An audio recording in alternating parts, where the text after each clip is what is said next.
5 características de Deus que estão ligadas ao conceito de santidade de Deus. E que, quando a gente fala de santidade do povo de Deus, esses conceitos têm que se manifestar na nossa vida também. Primeiro, e o Bispo Nelson deu um excelente exemplo, daqui a pouco eu falo sobre isso. O primeiro conceito é o conceito da transcendência de Deus.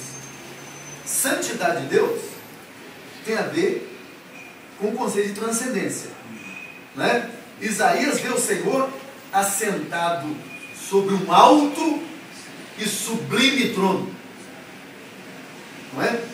Um alto e sublime trono. Essa visão, tanto quanto a ação dos serafins, que a gente conhece, né? Bonita aquela ideia dos serafins voando, cobrindo os rostos, tem a ver com a tremenda distância que existe. Conceito de transcendência, tá? Espera um pouquinho para depois criticar, né? A grande distância que há entre Criador e criatura. A ideia de transcendência é essa. Os serafins, que são criaturas santas, puras, cobrem os rostos. Não tem coragem de olhar para Deus. Não é? É a ideia de transcendência. Quando Isaías descreve a aparência de Deus, eu acho tão bonito isso aqui, né? Isaías diz assim: eu vi o Senhor, eu vi o Senhor, eu vi o Senhor. E aí então, para ver que como esse conceito está na teologia metodista, porque para mim, você analisa a teologia de um grupo através dos cânticos desse grupo. Verdade, não? A teologia dos cânticos é muito mais forte do que a teologia dos livros. Muito mais forte. Um grupo, uma igreja que canta, reflete na sua vida, acaba refletindo no que canta. Não é? O meu pai é analfabeto, mas meu pai decorou todos os cânticos do Inário Evangélico que nós cantamos, não todos, não os 500, mas todos os que são cantados na igreja, ele sabe de cor. É analfabeto. Sabe de cor os cânticos. Nós temos um cântico no Inário Evangélico, todos os Inário Evangélicos usavam. Mas eu não estou fazendo nenhuma defesa de nada, só estou dizendo que nós temos um cântico, eu acho lindo. Diz assim, olha: nem Adão no paraíso, antes mesmo de pecar, teve o grande privilégio de seu rosto contemplar. Olha a teologia da transcendência aqui. Nem Adão no paraíso, antes mesmo de pecar, teve um grande privilégio de seu rosto contemplar. Nós cantamos a transcendência de Deus, cuidado. E aí, Isaías vem para nós e diz assim: eu vi. E eu olho para a minha teologia e falo: não viu, não é possível. Adão não viu, como é que Isaías ia ver? Aí você fala: tá bom, Isaías, mas se você viu Deus, diga para nós, como é que é Deus? Isaías tem que dizer assim: a orla das suas vestes era assim. A única coisa que Isaías viu foi a orla da veste de Deus. Por quê? Porque ele estava onde? Onde Isaías estava? Nessa visão, onde ele estava? Alto e sublime trono. Não, Isaías estava onde? No templo. E ele diz assim: a orla das suas vestes enchia o templo. Se ele está dentro do templo e a orla das vestes de Deus enche o templo, o que ele viu? A orla. Quando Isaías nunca descreve Deus, ele só diz isso: a orla a barra das vestimentas de Deus enchia o templo, e não diz mais nada. Não diz mais nada. Para mim isso fala da transcendência de Deus. Quando um sujeito vai dizer: eu vi Deus, você pergunta: como é que é Deus? Ele fala: a barra das vestes de Deus são assim. Transcendência. Não é? Foi o Kierkegaard, não tem muita teologia não, mas foi o Kierkegaard que disse o seguinte: que existe uma diferença qualitativa infinita entre o humano e o divino. Se eu vou entender o conceito de santidade, eu tenho que saber isso. Verdade? Eu falei de transcendência. A primeira característica da santidade de Deus é a transcendência dele. Ele é o Deus que se afasta. A segunda característica, imagine, que crente não adivinha.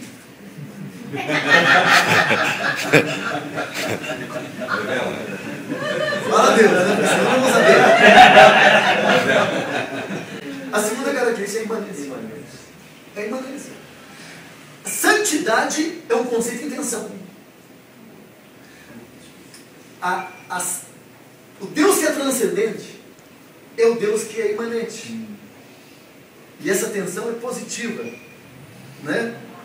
A ênfase na transcendência como elemento da santidade de Deus, por mais forte que seja a transcendência, não nega nem obscurece o aspecto da imanência de Deus. Isso fica claro no Isaías mesmo. O Isaías que fala assim: eu vi o Senhor assentado no alto e sublime trono. Ele é o Isaías que diz: e a veste e a orla das suas vestes enchiam o templo. E está aqui.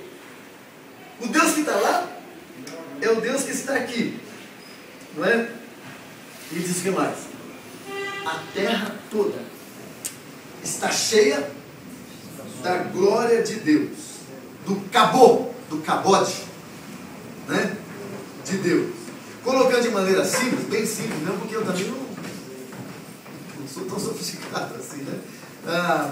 Glória, né, que a gente diz, doxa e cabode, doxa no grego, é a manifestação externa, visível, da presença qualitativa de Deus. Porque doxa é valor, peso, né? Então, quando eu falo da presença de Deus, a presença de Deus na terra, quando eu falo da glória de Deus enchendo na terra, eu estou falando da presença de Deus, perceptível em algumas coisas que mostram o valor de Deus no meio das pessoas. Não é? O Deus que está lá é o Deus que se move em direção à criação, se fazendo conhecido. Né? Alguns cânticos, né? Olha o Deus transcendente, né? Que é nem Adão no paraíso contemplou o rosto dele, o grande eu sou, é também o Deus assim: Deus cuidará de ti na tua dor. E aí você sente Deus aqui, né? Por luz perante a qual é treva, mesmo o sol a fulgurar, jamais te deixará. Deus cuidará de ti. Né? Tu já provaste de amor, Deus cuidará de ti. Olha essa aqui tensão gostosa da santidade de Deus. Né?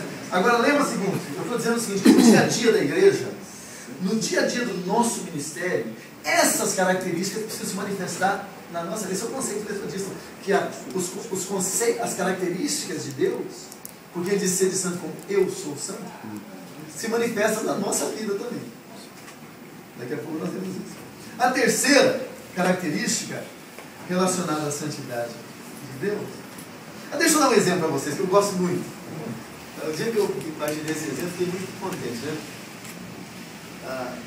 Nem todos aqui são tão velhos quanto eu. Outro dia eu fui dirigir um encontro de famílias em Santo Antônio da Platina. Começamos a falar sobre idade. E eu descobri que eu era o mais velho do encontro de família. Me deu um desespero. Né? E quando o Júlio veio falar que ele era adolescente, eu era pastor, você já sabe que eu sou velho mesmo.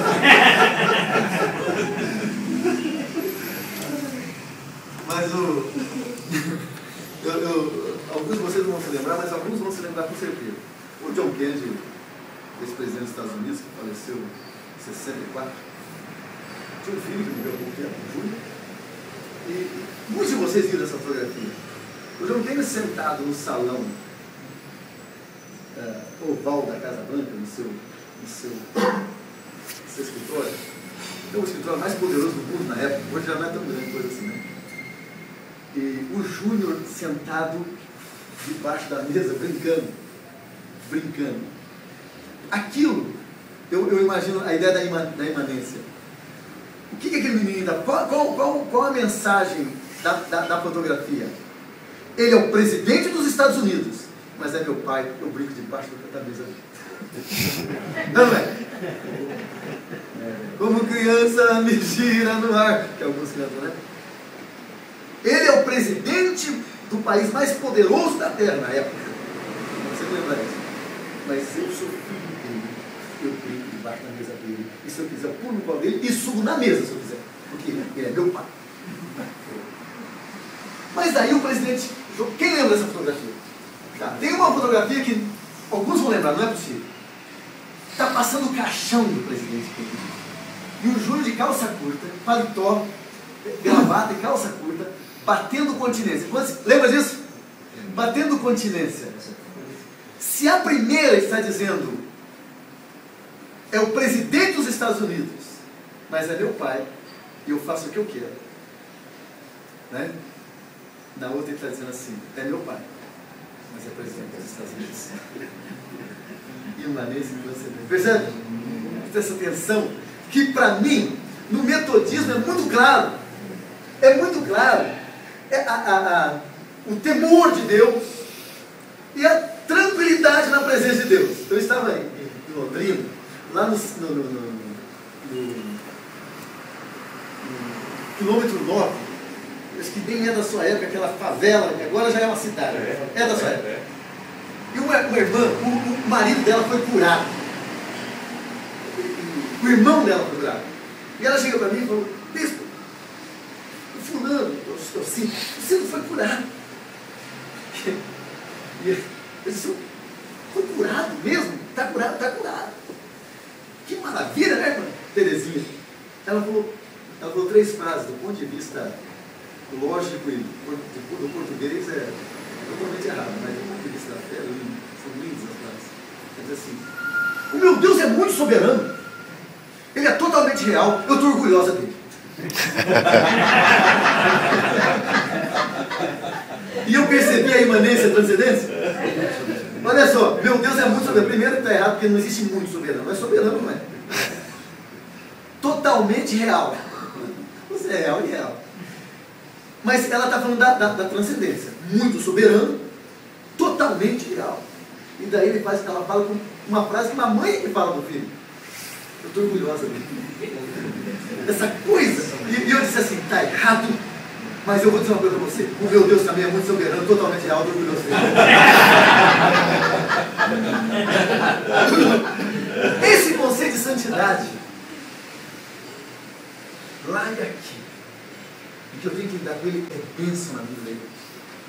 Terceiro ponto é o poder e a autoridade infinita de Deus. Poder e autoridade. Ele diz assim, está sentado num trono. E essa descrição diz que Deus é rei. Deus é rei. Diferentemente dos reis que nós temos hoje, rei, naquela época, era o próprio governo. Ele era o governo. Isaías sabia do que estava falando. Ele é o legislador absoluto. Ele domina totalmente. Deus é um Deus que tem autoridade e poder absoluto. Isso tem a ver com a santidade de Deus. E nós cantamos isso agora também na tradição reformada, mas que a tradição wesleyana herdou e cantava esse cântico, e cantando na nossa igreja nós cantamos até hoje, porque reflete, não pode ser tão diferente assim os conceitos, né? Nós cantávamos assim, o príncipe do mal, com seu plano infernal, já condenado está, vencido cairá. Por uma só palavra. Por uma só palavra. Está dizendo, príncipe do mal, uma palavra do rei. Com uma palavra do rei, ele cai vencido. O meu conceito, o conceito do metodista, nós estamos dizendo, Deus é a autoridade absoluta. Nós servimos a Deus que tem domínio e governo. Não é? Posso dar uma glória a Deus? Pode dar uma glória a Deus. Amém. Já devia ter dado. É o seguinte, eu sou falando, não posso ficar naquele grupo que as mulheres estão agora a Deus. Eu falei que se você não der glória a Deus, cai fora.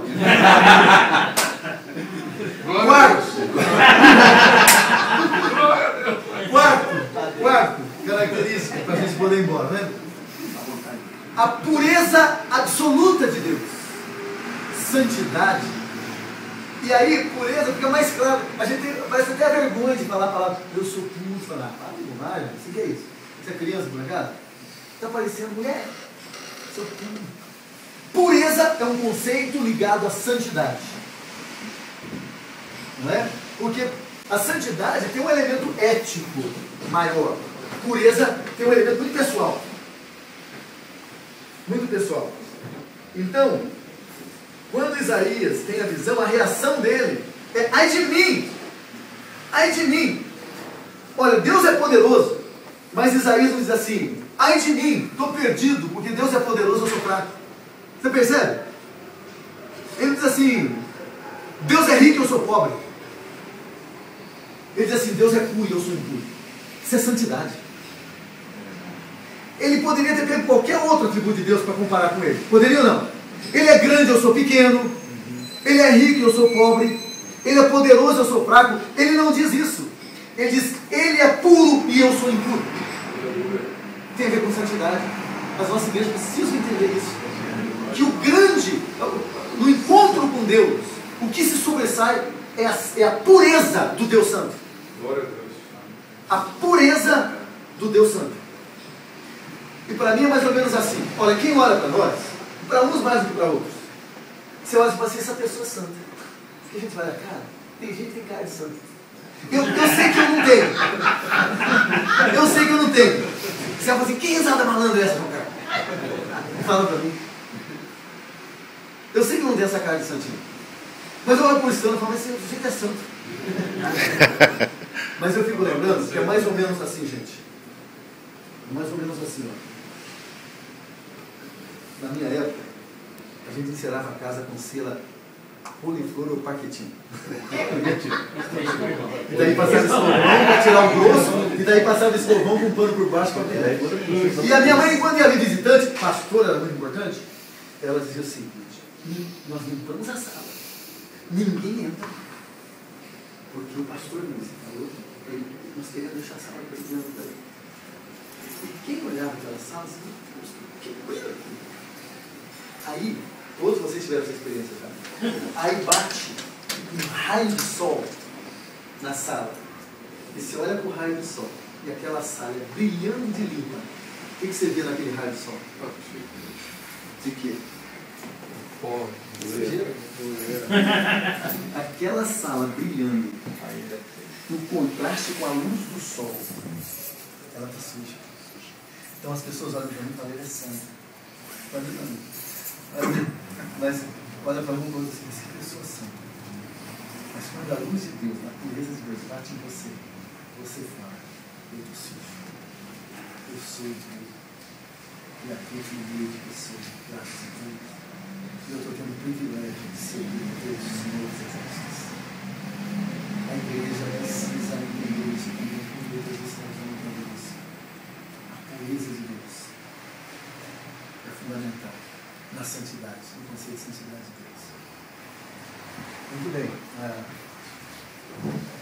Olha, aquele canto que eu quero ver se é isso: luz perante a qual é trevas, mesmo o sol a fulgurar. Diante de Deus, o sol é trevas na presença de Deus. Tal é a pureza do nosso Deus. E agora eu vou falar uma palavra que vocês todos vão gostar mais do que todas. Finalmente. Tem um glória a Deus? Glória a Deus. Quando um pastor fala finalmente dessa honra, o que faltou, gente? Eu falei da transcendência, da imanência, da autoridade, do poder. Eu falei da pureza. O que faltou? Eu falo do amor de Deus, que envolve misericórdia. Então, eu estou dizendo assim: o conceito de santidade envolve a imanência, a transcendência, a imanência, a autoridade, a pureza e o amor. Né? Porque o choro desesperado de Isaías, dizendo, né, eu sou homem de lábios impuros, eu habito no meio de impuros lábios. Olha a reação de Deus. Isaías reage a Deus, e Deus poderia ter a tréplica, né? Isaías tem a réplica, Deus poderia ter a tréplica. Aham! Te peguei impuro, né, seu safado? Não podia? Mas no amor, o amor que é parte da santidade, assim, eis que isto tocou os teus lábios e a tua iniquidade foi tirada. Aleluia, glória a Deus. É o amor de Deus. O Deus transcendente vai fazendo tudo isso, chega no amor, que diz assim, eu vou tocar o seu lábio, para que você seja purificado. E aí, então, a outra reação de Isaías é ele aqui. Ele diz assim, Deus está dizendo para Isaías, olha, o seu pecado é secundário quando você se encontra com a minha pureza, ele conhece. E é tão secundário que eu vou me fazer representar por você. Eu quero me fazer representar. Quem enviarei? Eu quero por nós. Quem me representará? Esse sujeito que acabou de falar, eu sou impuro. Habito no meio de homens de lábios impuros.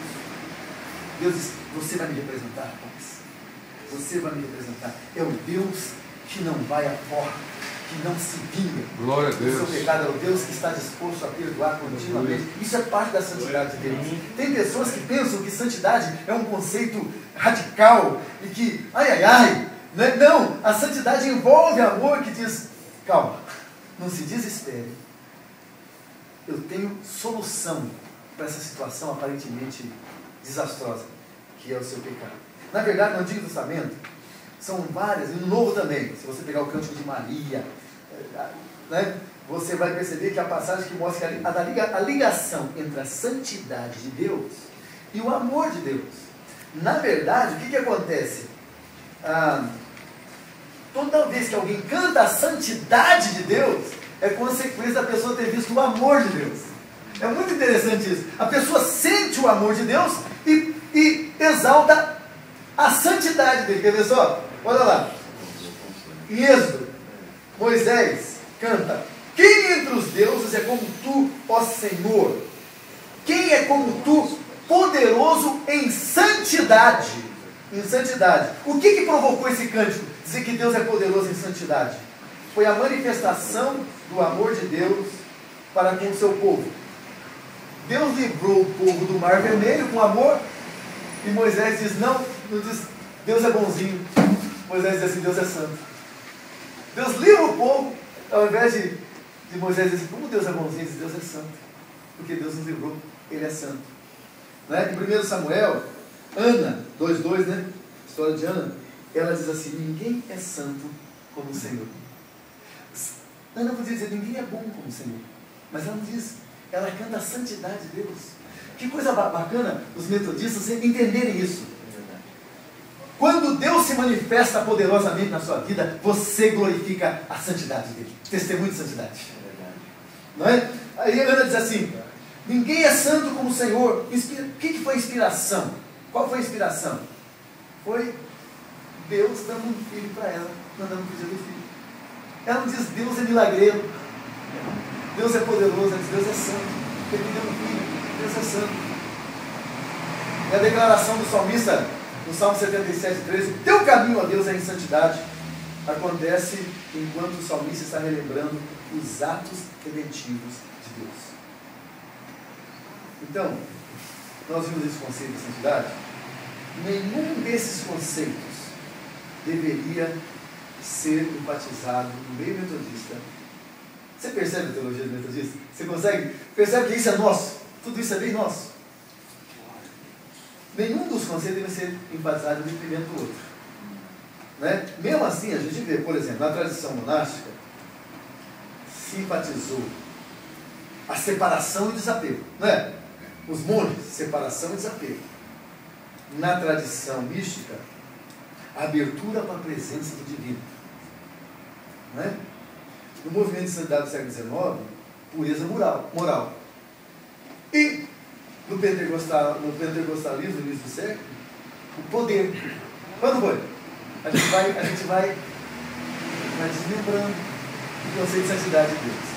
Isaías está nos ajudando a perceber como metodistas não podemos enfatizar o que eu chamei a visão inclusiva e includente da santidade. Não é? Então, como é que isso afetaria a nossa vida hoje? Como deve afetar nós de tradição wesleyana? Né? Primeiro, uma vida real de separação e desapego. E todo crente a nossa é ministro. Somos ministros de Cristo. Desapego. Eu tenho um chamado, estou separado. Eu quero ser uma pessoa sem apegos a coisas. Uma vida de abertura para a presença de Deus e para as outras pessoas. Uma vida de poder para servir. Porque a desgraça do poder é quando o poder é usado para me servir. O poder para servir é uma bênção. E nós recebemos isso. Eis que vos dou poder. Eis que vos dou autoridade. Uma vida de pureza moral. E uma vida de amor para com Deus e para com o próximo. Que Deus nos ajude. Amém. Amém. Obrigado.